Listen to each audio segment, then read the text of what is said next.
अस्सलाम वालेकुम। Welcome to Pakistan stock नेटिक। उम्मीद है कि आप तमाम दोस्त खैरियत से होंगे और जुमे वाले दिन ट्रेडिंग सेशन अच्छा गुजरा होगा। मार्केट का जायज़ा लेते हैं जी और थोड़ा इस बारे में सोचने की कोशिश करते हैं कि आया कि मार्केट जो है वो मंडे वाले दिन से किस तरह से परफॉर्म करेगी, क्योंकि ख़बरें जो हैं वो जैसे-जैसे समझ लीजिए कि 29 तारीख जो है वो करीब आ रही है, हालात जो है वो गर्म होते चले जा रहे हैं और हर गुज़रते हुए दिन के साथ जो है वो चीज़ें कहना तो ये चाहिए कि शायद सॉल्व होने जा रही हैं, लेकिन शायद कुछ ऐसा नज़र नहीं आता। वज़ीर-ए-आज़म साहब भी बाहर गए हैं और जाके बैठ ही गए हैं। उनका काम था कि वो काम निपटाते और वापस आते। लेकिन बस हमारा जो है वो एक अलमिया रहा है कि कोई भी काम जो है वो टाइम पर नहीं करना। अब देखिए कि ये भी कुछ टाइम पर होता है या नहीं, लेकिन वो भाई डंडे वाली सरकार है, अगर ये नहीं भी करेंगे तो वो करवा लेंगे। खैर आगे चलते हैं। माशाल्लाह से मार्केट की जो सूरत-ए-हाल थी जुमे वाले दिन मार्केट ने 200 पॉइंट्स डाले। मार्केट का कोई मूड नहीं था उस दिन चलने का, लेकिन वो चूँकि एक खबर आ गई कि मुत्तहिदा अरब अमारात जो है, ये आपको याद होगा कि ये इसहाक डार साहब के वज़ीर ख़ज़ाना बनने से पहले की बातें हैं कि जब ये हमें पता चला था कि अरब ममालिक में से कोई एक मुल्क ऐसा है जो कि 2 अरब डॉलर की सरमायाकारी करना चाह रहा है पाकिस्तान की स्टॉक मार्केट में। अब फिर उसके बाद ये था कि वो चीज़ें जो थी वो कुछ ऊपर-नीचे हो गईं, बात आई गई हो गई, लेकिन अब जो है वो चीज़ें कुछ थोड़ा पाइपलाइन में हैं और अब उम्मीद की जा सकती है। और यही वजह थी कि जुमे वाले दिन जो पीपीएल और ओजीडीसीएल चले हैं ना, लोगों का शायद ये ख़्याल है कि सिर्फ़ ये 2 शेयर ही ऐसे हैं जो कि अरबियों को थमाए जाएँगे। लेकिन मैं ज़ाती तौर पर ये समझता हूँ कि सिर्फ़ ओजीडीसीएल या पीपीएल ही नहीं है, बल्कि इसके साथ-साथ कुछ पीएसओ भी हो सकता है और इसके अलावा दीगर इदारा जात भी हो सकते हैं। तो इसलिए सिर्फ़ महज़ पीपीएल या ओजीडीसीएल पे नज़र नहीं रखनी चाहिए। जो दीगर एसेट्स हैं गवर्नमेंट के, उन पर भी नज़र होनी चाहिए। अब उस 1 अरब डॉलर अब उन्होंने सारा जो है वो पीपीएल में तो नहीं ना ठोंस देना। इतने सारे शेयर वो उठाएँगे तो हम क्या खरीदेंगे? तो बहरहाल कोई बात नहीं, खरीदने दें उनको भी। तो उससे चले मार्केट में थोड़ी रौनक में इज़ाफ़ा होगा और एक और बड़ा प्लेयर जो है वो मार्केट में शामिल हो जाएगा। चलें साथ-साथ बातचीत भी चलती रहेगी और मार्केट का भी जायज़ा लेते हैं। फिर थोड़ा-सा आज फ़िल्पी को भी डिस्कस करेंगे और इस बात का जायज़ा लेने की कोशिश करेंगे कि आखिरकार कौन-सा सेक्टर ऐसा है कि इस वक़्त इन्वेस्टर जो है वो उस सेक्टर को मुँह लगाने को तैयार नहीं है। आखिर इसकी क्या वजह है? और दीगर मामलात जो है वो किस तरफ जा सकते हैं? साथ-साथ इसके ऊपर जो है वो हम रोशनी डालते जाएँगे, अगर हमारे पास थोड़ी रोशनी हुई तो। ऑल शेयर की बात करें तो 216 पॉइंट्स का इज़ाफ़ा है। ऑल शेयर को देखें तो दिल को थोड़ा सुकून होता है कि यार वाक़ई मार्केट जो है वो अभी भी परफ़ॉर्म करने के मूड में है। और हकीकत ये है गो के सऊदी अरब का जो दौरा था, सऊदी अरब के प्रिंस साहब का जो दौरा था वो खटाई में पड़ गया है। उस पर भी बात इंशाल्लाह कोशिश करेंगे कि मंडे वाले दिन बात करें उस पर। उस वक़्त तक सारी बातें जो है वो क्लियर हो चुकी होंगी। तो उसकी वजह से भी कुछ मार्केट के ऊपर नेगेटिव इम्पैक्ट जो है वो मंडे वाले दिन आ सकता है, क्योंकि लोग जो थे वो दीवाने हुए हुए जा रहे थे। हालाँकि उनका दौरा जो था उसका इम्पैक्ट ज़रूर था, लेकिन उससे के अलावा भी अगर आप थोड़ा-सा देखें ना तो बहुत सारी पॉज़िटिव न्यूज़ हैं। देखिए सियासी इख्तलाफ ज़रूर होगा बहुत सारे लोगों को इसहाक डार साहब से। लेकिन आप ये देखिए कि वो बंदा जिस दिन से वज़ीर ख़ज़ाना बना है, वो घर बैठा नहीं है। ये एक बड़ी अहम चीज़ होती है। वो कहीं न कहीं किसी न किसी के साथ मीटिंग्स में, किसी न किसी के साथ कुछ मामलात सेटल डाउन करने में। तो चले कुछ भी हो यार, रियासत के साथ हमें जो है ना वो अपनी अ, वाबस्तगी जो है उसको ना सिर्फ़ कि शो करना चाहिए, बल्कि उसको सपोर्ट भी करना चाहिए। हुकूमत के साथ नहीं मैं कह रहा, मैं रियासत की बात कर रहा हूँ। तो रियासत का जो जिस वक़्त एक बंदा जो है वो मुल्क के अंदर हो, उसकी आप छत्रौल करें, ज़रूर करें। लेकिन जिस वक़्त वो मुल्क से बाहिर हो, तो फिर उस वक़्त जो है वो रियासत को रिप्रेज़ेंट कर रहा होता है। तो बहरहाल आगे चलते हैं। आगे चलते हैं जी और KMA30 की बात करते हैं। KMA30 में बहरहाल रौनक नहीं लगी जुमे वाले दिन। आगे चलते हैं जी और बात करते हैं सर्किट ब्रेकर की। देखिए 5G की बातें हो रही हैं। कुछ दोस्तों ने मुझसे ये पूछा था कि जी वो बताइए कि TRG जो है वो लॉको-लॉक हो रहा है तो उसकी क्या वजह है? शायद उसके पीछे एक न्यूज़ ये भी है कि 5G जो है वो अब ना मुझे वो एक ना लतीफ़ा याद आ गया। सुन लें यार, कोई बात नहीं। आपको पता है कि हमारी ये जो स्टॉक मार्केट की वीडियो होती है ना, ये थोड़ा गपशप की होती है। तो इसको ज़रा गपशप में थोड़ा-सा लिया करें।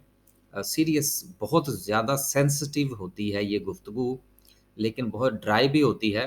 तो सारा दिन जो है वो चार्ट्स और इधर-उधर की चीज़ें देख-देख के ना तो बंदा वैसे ही थोड़ा-सा वो क्या कहते हैं, बाज़ औक़ात डिप्रेशन का शिकार हो जाता है। हम तो ख़ैर नहीं होते। हम ज़्यादा इतना सीरियस नहीं लेते इन चीज़ों को।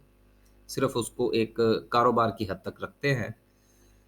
अच्छा, तो वो मैं बात करने लगा था टीआरजी की कि टीआरजी जो है वो धमाले क्यों डाल रहा है, कि वो अक्सर जो है ना वो मोहल्ले के अंदर कोई देग अगर पक रही हो ना, तो बच्चे जो है वो धमाल डाल रहे होते हैं कि भई ये बटेगी तो हमें भी मिलेगी। लेकिन जब वो देग जो है ना वो पक के तैयार हो जाती है ना, तो वो कहते हैं नहीं भई हमने तो पाक पतल लेके जानी है। तो मुझे लगता है कि टीआरजी के साथ भी कुछ ऐसा ही होगा कि वो 5G के चक्कर में वो धमाल डाल रहा है और बाद में पता लगेगा कि देग जो है वो किसी और कंपनी को मिलने लगी है। तो बहरहाल माज़रत यार जिनके पास टीआरजी के शेयर हैं, मेरा कतई मकसद ये नहीं था कि सिर्फ़ एक वैसे बताना था कि देखिए टेक्निकली चीज़ों को भी देखा करें। सिर्फ़ महज़ जो है वो टीआरजी कोई इतनी बड़ी कंपनी मैं ज़ाती तौर पर नहीं समझता, उससे बड़ी कंपनीज़ भी पाकिस्तान में है आईटी की। तो बहरहाल 5G के से सिर्फ़ उसी को फ़ायदा नहीं होना बाकी पूरे के पूरे आईटी सेक्टर को होगा। तो इसलिए ज़्यादा इसके बारे में नहीं हमें कुछ होपफुल होना चाहिए। इसमें बस स्टॉप लॉस के साथ चलें और प्रॉफ़िट टेकिंग करें, वो ज़्यादा बेहतर रहेगा। सर्किट ब्रेकर की बात करते हैं जी 10 कंपनीज़ जो हैं वो अपर कैप हैं जिसमें राइट कोई भी जेएससीएल को वॉल्यूम थोड़ा अच्छा था, टीआरजी का तो बहरहाल ठीक था। इसके अलावा चीज़ें बस सो-सो हैं, इतनी कोई ख़ास नहीं है और लोअर कैप में तो है ही कुछ नहीं। तो बहरहाल अच्छा था वॉल्यूम मार्केट के अंदर लेकिन वो वॉल्यूम उसी सूरत में लगा था कि जिस वक़्त ये खबर आई थी। उससे पहले मार्केट जो थी वो बड़ी डरी-डरी सी थी और लोग ये समझ रहे थे कि शायद अब मार्केट जो है वो कोई डीप शिप लेने जा रही है। जबकि हमें उम्मीद है कि इंशाल्लाह मार्केट जो है वो परफ़ॉर्म करेगी और चीज़ें जो है वो यकीनन बेहतर होंगी। लेकिन आपने अगर कुछ लॉन्ग पोज़ीशन लेनी है तो उसको आप नए साल के साथ नत्थी कीजिएगा। इंशाल्लाह बहुत अच्छी चीज़ें जो हैं वो अच्छे रेट्स पर आपको आजकल मिल रही है, यकीनन आपने खरीदी भी होंगी। लेकिन नए साल के साथ अगर आप उसको नत्थी करेंगे तो यकीनन जो है वो आपको अच्छा गेन होगा। आगे चलते हैं। और बात करते हैं जी ग्राफ़िकल व्यू की। उसके बाद थोड़ा फ़िल्पी का जायज़ा लेंगे और मैंने आज एक सेक्टर पर भी बात करनी है। सबसे पहले जो है जी ऊपर वो रिफ़ाइनरी है, रिफ़ाइनरीज़ के हवाले से मैं पहले भी बात कर चुका हूँ। मैं अपनी वो बात जो है वो आज रिपीट करूँगा, जो गुज़िश्ता मैंने तकरीबन 2-3 वीडियो में लगातार ये बात की थी कि सर देखिए अगर सऊदी अरब जो है वो रिफ़ाइनरी सेक्टर में आता है, तो जो लगी हुई रिफ़ाइनरीज़ हैं, उनमें उन्होंने इन्वेस्टमेंट नहीं करनी। वो अपनी नई लगाएँगे रिफ़ाइनरी हाँ, लेकिन उसके लगने से ये ज़रूर होगा कि एक नई टेक्नोलॉजी जो है वो आपके मुल्क में आ जाएगी। बस, इससे ज़्यादा और कुछ नहीं है। आगे चलते हैं जी और टेक्नोलॉजी सेक्टर है टीआरजी की वजह से, ऑयल एंड गैस एक्सप्लोरेशन उस न्यूज़ की वजह से था। फिर कमर्शियल बैंक्स जो हैं वो तो वैसे धमाल डाल रहे हैं और ये इसलिए धमाल डाल रहे हैं कि जब इस्लामिक बैंकिंग होगी तो हम अपनी मर्ज़ी से लोगों को कुछ दें, ना दें, तो हमारे लिए एक कवर होगा जिसके पीछे हम छुपेंगे। लोगों को हम देंगे 2% 2.5% 3% और देंगे से क्या मुराद है? ये मैं प्रॉफ़िट की बात कर रहा हूँ।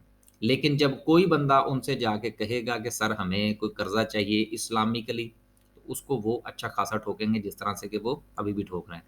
तो दरमियान में से ये जो सिलसिला है, ये अच्छा खासा जो है वो खांचा लगने वाला है इनका, इसलिए ये धमाले डाल रहे हैं। तो ठीक है यार, हमने तो टेक्निकली चीज़ों को देखना ना, हम तो उसके पॉइंट ऑफ व्यू से कर रहे हैं। वैसे मैं अपनी हर वीडियो में ये बात दोहराता हूँ, ताकि ये जो हमारे रेगुलर लिसनर हैं, व्यूअर्स हैं, उनको इस चीज़ का पता हो कि हम ये जो इस वक़्त पाकिस्तान में इस्लामिक बैंकिंग राइज है, या अगर इसी को ये आगे लेकर चलते हैं, तो मैं ज़ाती तौर पर इससे मुतमिन नहीं हूँ। इसके ऊपर मैंने एक वीडियो बना के रखी हुई है, लेकिन वो मैं सिर्फ़ अपलोड नहीं कर रहा कि चलें किसी दिन मूड हुआ तो वो अपलोड कर देंगे। बिल्कुल रेडी है, मैंने अपलोड कर रखी है, सिर्फ़ उसको वो प्राइवेट से पब्लिक करना है, तो वो किसी भी दिन हो जाएगी।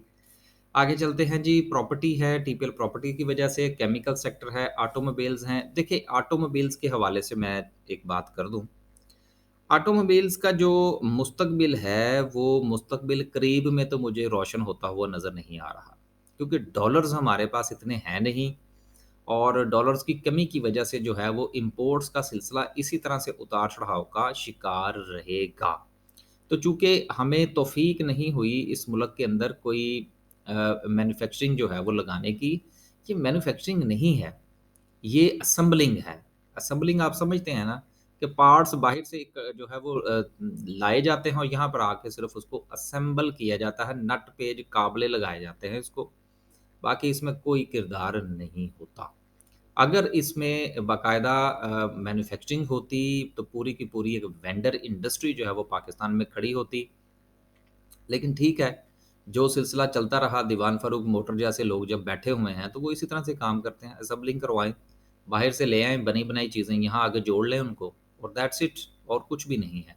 तो लिहाज़ा ये ऑटोमोबाइल्स जो हैं, इनका मुस्तकबिल करीब में सूरत-ए-हाल ठीक होती हुई मुझे नज़र नहीं आती। अल्लाह करे कि मेरा तज्ज़िया गलत हो, ठीक हो जाए, ताकि जिन्होंने इसके शेयर खरीद रखे हैं, उनको कुछ ना कुछ ज़रूर मिले। उसके बाद पावर जनरेशन है, फिर फूड और केयर प्रोडक्ट्स। खैर, कुछ ख़ास नहीं है जी।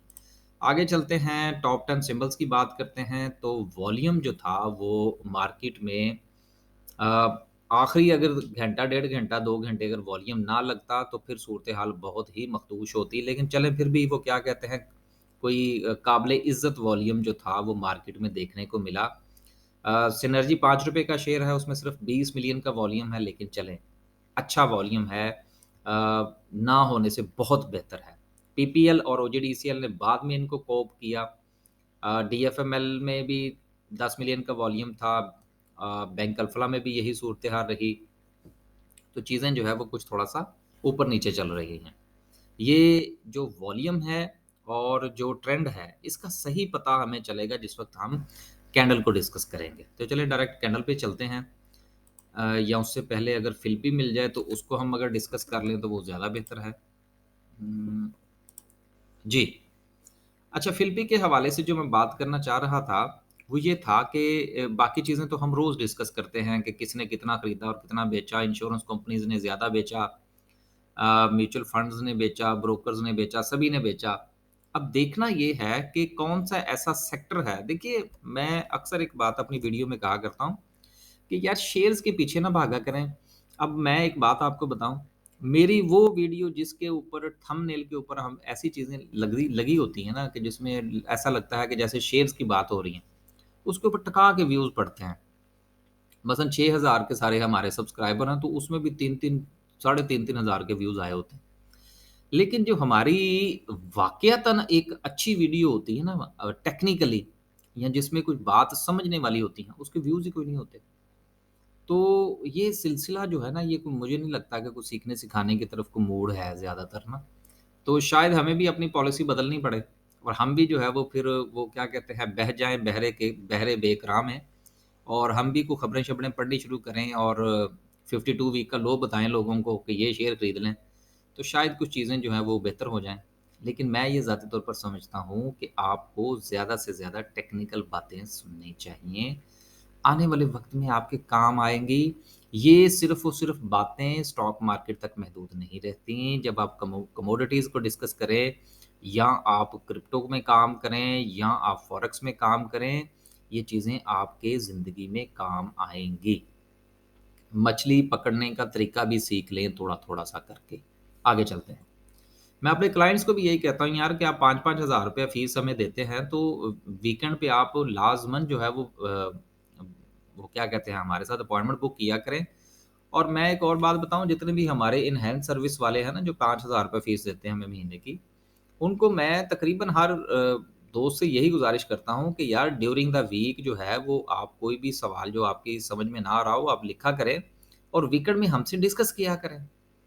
लेकिन माँ सवाए एक हमारे खैर चलिए बता ही देते हैं। एक हमारे लिस्ट जो है वो बड़े जो क्या कहते हैं पुराने हमारे क्लाइंट हैं, आतिफ़ साहब हैं। वो बहुत अच्छे जो है वो सवालात लेके आते हैं एवरी वीकेंड। हालाँकि उनको मेरे साथ काम करते हुए मेरा ख़्याल है कुछ शायद डेढ़ साल से ज़्यादा हो गया है कि वो मेरे क्लाइंट हैं। लेकिन अभी भी वो जो कुछ ना कुछ वो ले आते हैं डिस्कस करने के लिए। और इसके अलावा 1-2 दोस्त और हैं। तो लेकिन उनका ज़िक्र मैंने इसलिए किया क्योंकि वो काफ़ी देर से मेरे साथ काम कर रहे हैं। हालाँकि अब तक तो उनको शायद वो क्या कहते हैं अपनी कंसल्टेंसी खोल लेनी चाहिए थी जितनी देर से वो मेरे साथ हैं। लेकिन बात करने का मकसद ये है कि हैं लोग लेकिन बहुत कम हैं। तो कोशिश किया करें कि इन स किस्म की चीज़ों को समझें। ख़ैर आज वीडियो काफ़ी लंबी हो जाएगी, कोई बात नहीं। कल वैसे भी मैच है, किसी ने कौन-सा देखनी है या सुननी है। इसलिए हम अपनी मर्ज़ी की वीडियो बनाते हैं। मैच की वज़ह से लोग मैच में गुम होंगे, तो किसी ने देखनी है वीडियो तो चलें, बंदा अपना शौक तो पूरा करे ना। ख़ैर, अच्छा मैं इस बात की तरफ इशारा करना चाह रहा था कि आप अगर थोड़ा-सा जायज़ा लें, मैं इस पॉइंट ऑफ व्यू से ये बात नहीं करने लगा कि किस में ज़्यादा जो है वो बाइंग हो रही है या किस में ज़्यादा सेलिंग हो रही है। हमने सिर्फ़ ये देखना है कि इंटरेस्ट जो है, वो किस सेक्टर में से लोगों का कम होता चला जा रहा है। हालाँकि अगर हम देखें तो जो ऑटोमोबाइल्स हैं, उनके ऊपर तो हालात वैसे ही चलें थोड़े से ख़राब हैं, लेकिन अगर आप ये फ़िलिपी लोकल और फ़ॉरेन अगर आप इन दोनों का जायज़ा लें, तो आप ये देखिए कि ये जो हमारा टेक्सटाइल सेक्टर है, ये मैं इसको हाइलाइट कर रहा हूँ। इसमें बिल्कुल फ़ॉरेन कॉर्पोरेट का ज़ीरो इंटरेस्ट है ही नहीं। उन्होंने काम ही कोई नहीं किया इसमें। फ़ॉरेन इंडिविजुअल्स का कोई इंटरेस्ट नहीं है, ज़ीरो-ज़ीरो ही है। ओवरसीज़ पाकिस्तानीज़ का ना होने के बराबर, ज़ीरो। यानी कि आप ये देखिए कि पूरा का पूरा जो फ़ॉरेन का फ़िलिपी है, वो मुकम्मल तौर पर टेक्सटाइल सेक्टर को अवॉइड किए हुए है। अब ये टेक्सटाइल सेक्टर को अवॉइड करने की आखिर क्या वजह है? चलें पहले लोकल को भी थोड़ा देख लें। इंडिविजुअल्स ने थोड़ा-सा इंटरेस्ट लिया इसमें, कंपनीज़ ने थोड़ा-सा इंटरेस्ट लिया, लेकिन उसके बाद बैंक्स ने झंडी कराई है इनको पूरी तरह से। फिर एनबीएफसी ने करवाई है, चलें म्यूचुअल फंड ने थोड़ा-सा इसमें 0.02 का काम किया है, अदर ऑर्गनाइज़ेशन 0 अ, ब्रोकर्स 0, इंश्योरेंस कंपनीज़ बिल्कुल ही कोई नहीं। तो टेक्सटाइल सेक्टर जो है आखिरकार इसमें ऐसी कौन-सी आफ़त टूट पड़ी है कि जो हालात इस कदर ख़राब हो गए हैं? आपको याद होगा कि गुज़िश्ता 1-2 वीक पहले मैंने इस बात का की तरफ इशारा किया था कि देखिए टेक्सटाइल सेक्टर से थोड़ा दूर रहिए लेकिन उसके जो अच्छे-अच्छे शेयर्स हैं ना जिसमें सर-ए-फ़हरिस्त जो है वो ये आपके हैं, अल्लाह आपका भला करे, निषाद ग्रुप की बात कर रहा हूँ।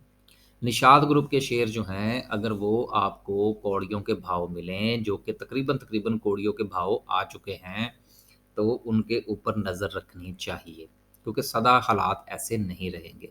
ये मसला जो है, ये सारा का सारा 2 टाँगों पर खड़ा है, क्योंकि च टाँगें 2 से ज़्यादा भी हो सकती हैं जानवर की, लेकिन 2 टाँगों का मैंने ज़िक्र इसलिए किया कि इसको 2 तरफ़ा मार पड़ी है टेक्सटाइल सेक्टर को। नंबर 1 कि मुल्क के जो अंदरूनी हालात हैं, जिसमें सबसे बड़ा किरदार जो था, ये वीकेंड की वीडियो इसलिए मैं ज़रा पूरी मर्ज़ी से बढ़ा रहा हूँ। इसमें ज़्यादा किरदार जो सैलाब की वजह से रहा, उसकी वजह से मार पड़ी, अभी आगे कॉटन को मामलात पड़ेंगे और कॉटन कहाँ कैसे मिलती है, इसका अभी कुछ नहीं कहा जा सकता। एक चीज़, ये तो हमें घर से मार पड़ी। दूसरी बात ये है कि इकोनॉमिकल स्लो डाउन की वजह से अगर अमेरिकन्स की हम बात करें या यूरोप की बात करें, जहाँ पर हमारा सबसे ज़्यादा माल जाता है, तो यूरोप और अमेरिका, दोनों में हालात जो है वो इकोनॉमिकली इंतहाई स्लो डाउन का शिकार हैं। यूरोप का तो ख़ैर हम आँखों देखा हाल भी बयान कर सकते हैं। अमेरिका की बात हम सिर्फ़ वही करेंगे जो हमें मीडिया के थ्रू मिलती हैं क्योंकि मैं वहाँ पर मेरा अपना कोई वहाँ का एक्सपीरियंस नहीं है। हाँ, अलबत्ता यूरोप की बात जो है वो हम अपने एक्सपीरियंस ज़ाती एक्सपीरियंस की बुनियाद पर कर सकते हैं। तो दोनों जगह पर चूँकि हालात जो हैं वो इतने साज़गार नहीं है, जिसकी वजह से वहाँ से भी कुछ ज़्यादा अच्छे ऑर्डर्स मिलने की उम्मीद नहीं है। लिहाज़ा जब ऑर्डर्स कम होंगे तो फिर कॉम्पिटिशन बढ़ेगा और लोकली जो हमें मार पड़ी है, वो कॉस्ट की वजह से पड़ेगी। तो दोनों सूरत हाल में चूँकि हमें अंदर से भी मार पड़ी है और बाहर से भी मार पड़ी है, लिहाजा ज़्यादातर जो इन्वेस्टर है उसका ख़्याल यही है कि टेक्सटाइल सेक्टर के लिए शायद ये साल बुरा साबित होगा। और हुकूमत इस वक़्त किसी ऐसी पोज़ीशन में है नहीं कि वो टेक्सटाइल सेक्टर को कोई रिलीफ़ दे सके। वैसे भी हमारे जो इंडस्ट्रियलिस्ट हैं उनको आदत पड़ी हुई है सब्सिडी लेने की।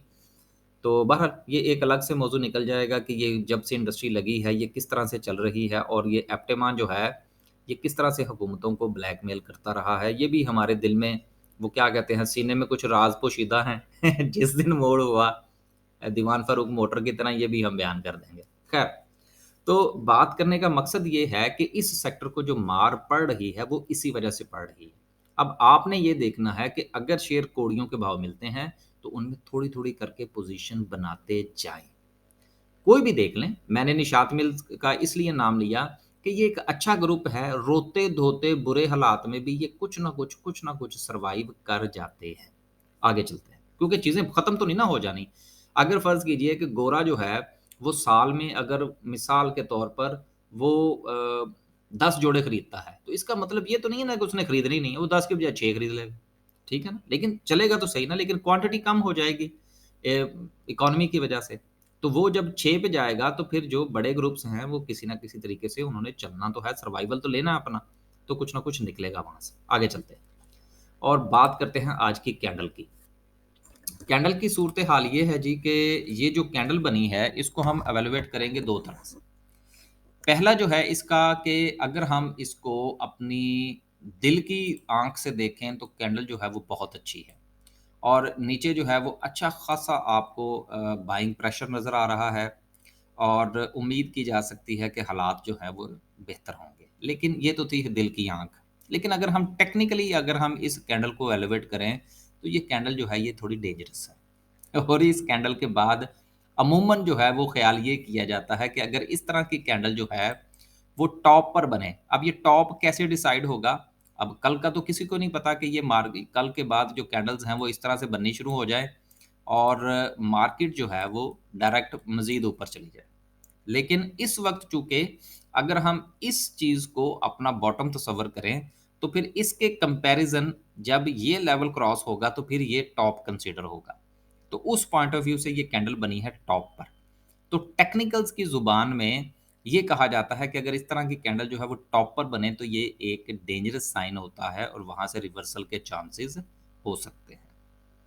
अब ऐसी सूरत में चूँकि हमारी ख्वाहिश भी है और हम ये चाहते भी हैं कि मार्केट जो है वो ऊपर जाए और बाइंग प्रेशर भी हमें नज़र आ रहा है। लेकिन दूसरी सूरत में टेक्निकल्स ये कहते हैं कि ये कैंडल जो है ये थोड़ी डेंजरस है। तो यहाँ पर हमें क्या करना चाहिए? हमें स्टॉप लॉस के साथ चलना होगा। अगर स्टॉप लॉस के साथ नहीं चलेंगे, तो अगर मार्केट यहाँ से गिरती है तो मेरा ख़्याल है कोई 4-500 तक वो डिप ले सकती है। लेकिन अगर वो डिप ले भी, तो ये कोई अनहोनी बात नहीं होगी। उसकी क्या रीज़न है, वो भी बयान करता हूँ, फिर वीडियो को ख़त्म करते हैं। मार्केट जो है वो चूँकि अपना प्रीवियस हाई जो है वो तोड़ चुकी है। लिहाज़ा प्रीवियस हाई तोड़ने के बाद एक सर्टेन लेवल और ये सर्टेन लेवल बनता है। यहाँ से यहाँ तक का एक लेवल बनता है मार्केट का। लिहाज़ा अगर मार्केट वहाँ से नीचे गिरती भी है और मार्केट जो है वो डिप लेती भी है, तो मार्केट का ये जो लेवल है, ये एक अच्छी और स्ट्रॉन्ग सपोर्ट साबित होगा। ये पूरे-पूरे टेक्निकली मैं इस चीज़ को बयान कर रहा हूँ। लिहाज़ा जब आप स्टॉप लॉस लेकर चलेंगे, तो खुदा ना ख़ास्ता अगर मार्केट जो है वो डिप लेने के मोड में आती है, तो वो आपका जो स्टॉप लॉस है, वो आपको यहाँ पर सेव करेगा। उम्मीद है कि टेक्निकली, फंडामेंटली, मुल्क के अंदरूनी हालात, इंटरनेशनल पोज़ीशन और इधर-उधर की बातें मिला के आज की इस वीडियो में से कुछ ना कुछ जो है वो आपको सीखने का और सुनने का मौका ज़रूर मिला होगा। कमेंट्स में ये ज़रूर बताया करें, कमेंट्स में कोशिश ये किया करें कि बजाय इसके कि आप शेयर्स के ऊपर तवज्जो दें, कि जी इस शेयर का बताएँ, इस शेयर का बताएँ, थोड़ा-सा टेक्निकली चीज़ें पूछा करें, ताकि वो ना सिर्फ़ कि आपके लिए फ़ायदेमंद हों, बल्कि जितने भी लोग जो है, जितने भी दोस्त अहबाब देखते हैं, उनके भी काम आए। अगर फ़र्ज़ कीजिए आपके पास जो है वो कैप्को का शेयर है और आप उसके बारे में पूछना चाहते हैं, मैं बता दूँगा कितने लोगों के पास होगा। 2, 4, 8, 10, 20, 50, 100 लेकिन जो 1500 2000 लोग सुनते हैं, सबके पास तो कैप्को का शेयर होना ज़रूरी नहीं है। तो सवाल कोशिश ये करें कि जिस तरह मेरे उस्ताद साहब जो हैं वो एक बात फरमाया करते हैं, वो कहते हैं कि जब आप सवाल पूछें, बल्कि उनके यहाँ तो जो सवाल पूछने का जो एक तरीक़ाकार है वो होता ही ये है कि जब हम उनके पास शुरू-शुरू में बैठना शुरू हुए, तो हमें कई दिन तो सवाल पूछने की हिम्मत ही नहीं हुई। क्योंकि वहाँ सवाल पूछने का एक अंदाज़ है, एक अदब है, एक एहतराम है, एक तरीक़ाकार है। तो जिस तरह आप यूँ समझिए ना, हर जगह के कुछ एसओपीज़ होते हैं, तो बुज़ुर्गों के यहाँ भी कुछ एसओपीज़ होते हैं, जिनके मुताबिक चलना पड़ता है। ऐसा नहीं होता कि आप टाँगे पे टाँग रखें और जाते सार ही शुरू हो जाए। तो बात करने का मकसद ये भी, फिर जब बंदा इन तमाम एसओपीज़ के मुताबिक बैठकर जब सवाल पूछता है ना, तो वो सवाल उसका अपना नहीं होता, वो सवाल बहुत सारे लोगों का सवाल होता है। क्योंकि वो उस मैच्योरिटी के लेवल पर पहुँच चुका होता है कि वो जो सवाल पूछता है, वो ऐसा ऑथेंटिकल सवाल होता है, ऐसा खूबसूरत सवाल होता है कि जो सिर्फ़ उसकी अपनी ज़ात तक महदूद नहीं होता, बल्कि बहुत सारे लोगों के दिल की बात भी उसमें शामिल होती है। तो बहरहाल वो एक अलग इश्यू था, लेकिन बात करने का मकसद ये था कि कोशिश किया करें कि कोई टेक्निकल चीज़ें पूछें और शेयर्स शेयर्स भी चलें पूछ लिया करें, कभी-कभी मूड हुआ तो इंशाल्लाह बता दिया करेंगे। बहुत लंबी आज की वीडियो, अल्लाह हाफ़िज़।